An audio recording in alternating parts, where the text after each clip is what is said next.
Isa na namang uri ng aso na isinusulong bilang kauna-unahang dog breed na mula sa atin, mula sa Pilipinas. Yes. Ang makakasama po natin ngayon sa ating Wednesday Pets Day. Pero bago po yan, panoorin po muna natin to.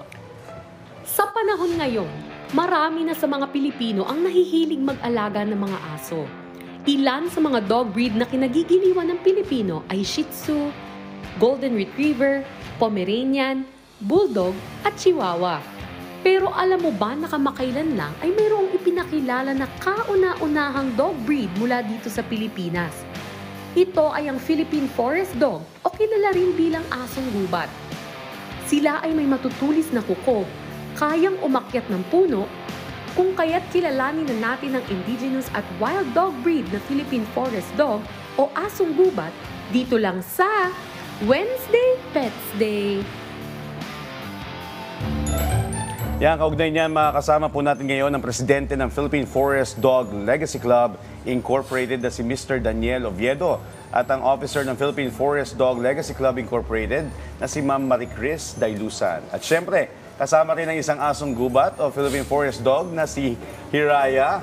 Magandang umaga po at welcome sa Rise and Shine Pilipinas. Good morning.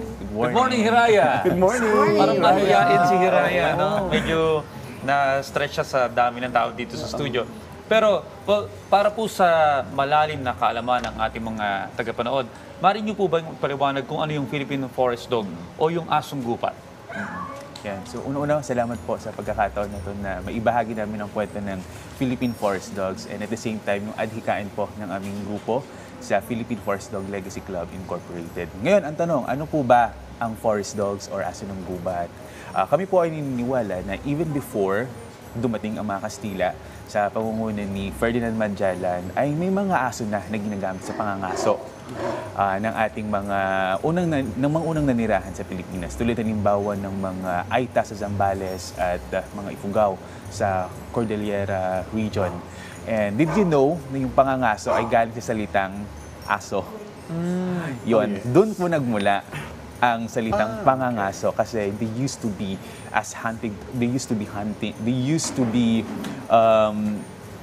used for hunting. So doon po nanggaling yung salitang pangangaso. And ayun, sa patuloy po na pananalisik namin, 30 years na po, actually 3 decades na sa aming grupo sa pangunguna ni Father Dante Dailusan, ang aming research lead, na ang mga asong po ito ay actually nabibilang sa primitive dogs, sa primitive na lahi. Ngayon, ang question ulit, ano po ba ang primitive dog? Ibig sabihin, kapag primitive dog ang isang lahi, hindi po nagbago yung kanilang characteristics, yung kanilang traits, nung sila ay unang lumitaw. So, na-preserve po yun. So, even yung mga ninuno nila, kung anong traits na nila noon, ganun pa rin po. So, intact. Ibig sabihin ulit, hindi po sila nahaluan ng ibang breed.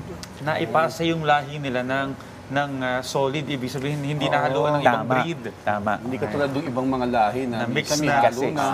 Ganon. That's right. Miss Marie, may tanong kami kasi maraming misconception ngayon ng tao na ang forest dog ay matapang daw, agresibo, nangangagat. Ano bang masabi niyo ron? As you can see naman po. Oo. Siyempre bilang primitibong lahi ng aso, natural na sa kanila yung pagiging mahiyain. Kasi lalo na sa mga first timer na lang makita. Pero kapag maganda yung pagpapalaki po, habang maliit pa, makikita nyo naman po yung resulta. Yung pagiging aggressive kasi resulta yun ng hindi magandang pagpapalaki sa aso. Pero may nabagit ka kanina, no? Kasi yung ibang aso, meron sila natural na characteristic na minsan maamo na kagad pag nakilala o kahit kakikilala lang nila doon sa tao. Si Hiraya, no? Hindi nabagit kayo tungkol sa tiwala ba yung kailangan Yes, mo? pag nawin mo yung trust niya, di ba, yung loyalty nasa amo, nasa per parent. Pero assurance naman, di po sila sinasabing wild.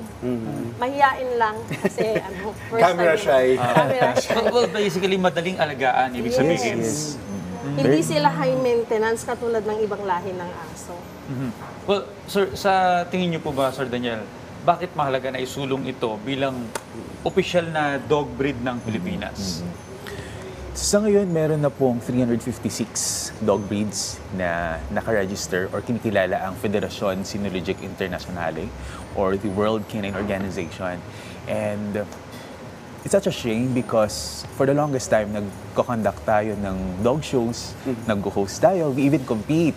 Pero the thing is, wala pa po tayong napapakilala na sariling atin. So, it's about time na ipakilala na ang forest dogs as purebred dogs native to the Philippines. And again, ito po ay research-based. Kaya sa ngayon po, we're undergoing yung DNA testing, which is part of the phase ng aming pagsulong na makilala ang Philippine Forest Dogs as our national dog breed. Pero ongoing, di ba? Yung Ongoing. ating recognition dito sa forest dog. That's right. And perhaps to add, magandang opportunity ito kasi mabibigyan po ng open mind, it'll give an open mind sa bawat Pilipino and higit lalo yung kanilang puso na hindi lang yung imported dog breeds yung kaya nating bigyan ng attention because again, these dogs also deserve to be loved and be cared for. Actually, interesado na nga akong bumili ngayon or mag-alaga kung available o yung, kumbaga, at least kakaiba yung dog breed mo, no? Tsaka Talagang sa atin. original Pinoy. Yeah. Pinoy, oo. Tama. Nabanggit mo yung sa pag-aalaga. Ano ba yung tamang pag-aalaga sa kanila? Kasi may iba-ibang characteristics yan. Tapos, Kailangan yung ba naka-aircon? Oo, meron bang special na food na Just kailangan like the other kainin? dogs po, kailangan ng sapat na oras, pagtuunan ng pansin, pagkain, pag may sakit, ipagamot.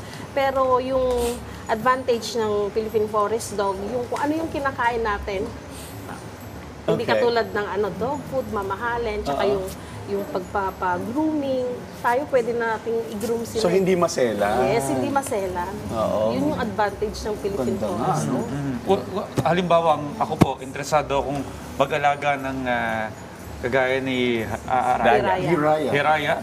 Saan po ako makikipag-ugnayan? Sa po namin, sa club po namin. May available po ng mga tuta na... Kaya sa ngayon po, meron po nga kaming program which is in selective breeding just to ensure na yung preservation nung lahi nila ay maipapagpatuloy. Kaya sa ngayon po, mas mainam na connect po muna sa amin. So you can find us on Facebook, again, Philippine Forest Dog Legacy Club Incorporated, and we'll give you more details kung paano po yung process ng pag-adapt and other things na kailangan niyo pa pong malaman sa pag-alaga ng aso ng gubat. How about yung may message ba kayo? Kasi merong mga iba na hindi nila alam na yung aso nila yung forest dog. So may mensahe ba kayo sa mga kabataan o sa mga kababayan natin na meron ng ganyan? Kung paano nila mapapangalagaan itong Tama. uri ng aso na to? Kaya isa po sa aming layunin ay talaga yung awareness na again, dito po sa Pilipinas, meron po tayong lahi ng aso na sariling atin. And on top of that, since syempre aso po ito, very susceptible po sila sa lahat po ng cruelty. That's why aside from awareness, yung adherence din sa Animal Welfare Act. So again, ito po yung law that aims to protect the welfare of these dogs. And not just the dogs, but even other animals. And part po nun ay yung protection din ng kanilang natural habitat, responsible pet ownership. Ibig sabihin, dapat yung pet vaccinated, registered, and of course, properly cared for. Sa mga ka-RSP po natin, we're encouraging everybody na mag-alaga ng ganitong uri ng breed. Unang-una, napapansin ko, malambing siya. Parang napaka-dependent niya sa'yo. Clingy, Oo, clingy siya. So, kung gusto niyo ng mga mapagmahal na pets, eto na siguro yung Yes, Tamang tama. Asahan Para sa sila atin, sa ano? pag-guard. Di ba sa pangangaso noon, di ba ang kanilang... maasahan sa pagbabantay, pag-guard. Oo, di ba kasi yun naman Yun. talaga yung role nila noon pa, yung bantayan, yung Si Bantay, ari-arian, oo. di ba? Kaya nga yung ating tawag sa aso noon is bantay. Oh, okay. So pag may stranger, tumatahol din sila? Yes po. Okay, kasi yung aso ko, watchdog. Kapag may stranger, naka-watch lang siya eh. Hindi tumatahol eh. So ito, pwedeng... Mahusay Watch po and silang bark to, watch and Guard. Okay. sa mga stranger. And maybe just to add, kasi una po sila naging hunter. So, they were used for hunting. And eventually, syempre, nag-evolve pa tayo. Nag-evolve yung mundo na ating ginagalawan. Naging guard dogs din sila. And now, kasama natin as humans, even yung environment that we live in now, nag-evolve din. Even sila, naging pets na din.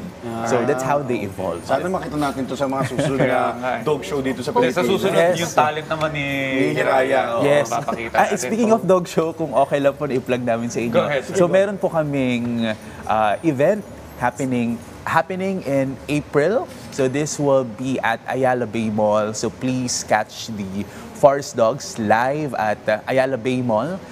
It will be on April 12, 13, and 14. Support nyo rin po ang Pet Summit Philippines kasi ito po yung kanilang 10th year anniversary, celebrating po lahat ng hayop, no, na matatagpuan sa Pilipinas. Okay, bilang panghuli, sir, pakibanggit uli yung sinabi mo kaninang Facebook page para makipag-ugnayan yung mga interested natin mga ka-RSP.